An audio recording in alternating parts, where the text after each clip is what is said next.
జోగులాంబ గద్వాల్ జిల్లా ఐజా మున్సిపాలిటీ తహసీల్దార్ కార్యాలయంలో ఎంఆర్ఓ జ్యోతి, ఎంపీడీఓ వెంకటయ్యలు కలిసి 78వ స్వాతంత్ర దినోత్సవ వేడుకల్లో జాతీయ పతాకాన్ని ఆవిష్కరించారు. స్వాతంత్రానికి ముందు మనం ఎలా ఉన్నాం, ఇప్పుడు ఎలా ఉన్నాం, రాబోయే రోజుల్లో మన జీవనం ఏ విధంగా కొనసాగాలి అనే విషయాలను ప్రజలు నేర్చుకోవాలన్నారు. ముఖ్యంగా విద్యార్థుల చదువులు దేశానికి ఎంతో అవసరమన్నారు.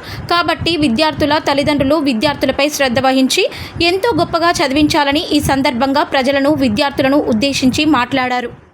వేడుకలకు తహసీల్దార్ ఆఫీస్కి 78వ సంవత్సర స్వాతంత్ర వేడుకలకు వచ్చినటువంటి ఈ గ్రామ ప్రజలందరికీ, నాతో పాటు ఉద్యోగస్తులకు మరియు పత్రికా విలేకరులకు అందరికీ కూడా మనకు స్వాతంత్రం వచ్చి 78 సంవత్సరాలు అయింది. కాబట్టి మనము ఈ స్వాతంత్రం ఉన్నప్పుడు ఎలా ఉన్నాము, ఇప్పుడు ఎలా ఉన్నాము, ఇంకా ఏ విధంగా అభివృద్ధి చేసుకోవాలి అని చెప్పేసి మనం అందరం కూడా ప్రజాప్రతినిధులతోనే మనం కలిసి అభివృద్ధికి మనం సహకరించాలి.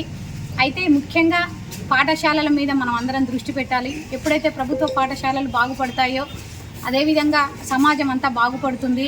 తర్వాత పిల్లలందరికీ కూడా కష్టపడి పనిచేసే తత్వంని మనము పెద్దలందరం నేర్పేటట్టు ఉండాలి. ప్రాథమికంగా అంగన్వాడీ స్కూల్స్ నుంచే మనము దాన్ని అభివృద్ధి చేసుకున్నట్లయితే రాబోయే స్వాతంత్ర ఫలాలు అనేది ఇంకా మనకు తొందరగా చేరువైతాయి. భవిష్యత్తులో మనకు ఎలాంటిదైనా కానీ ఎదుర్కొనేందుకు దృఢంగా వాళ్ళని తయారు చేయాలి.